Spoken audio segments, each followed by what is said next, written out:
dayuhan. Kaya, nung gira... Executive Order 110 o State of Emergency ay hindi para i-address talaga yung impact. Mas ang tingin nga namin kung gusto niyang i-uplift, no, yung taong bayan ang unahin. Emergency, ang tingin natin, hindi ito ang maglulutas sa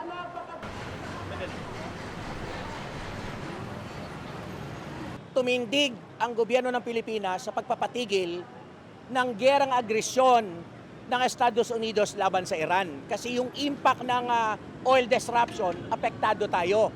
Hindi nga tayo tinatamaan ng bomba, pero tinatamaan tayo ng napakatinding kahirapan, kagutuman sa pagtaas ng presyo ng produktong petrolyo.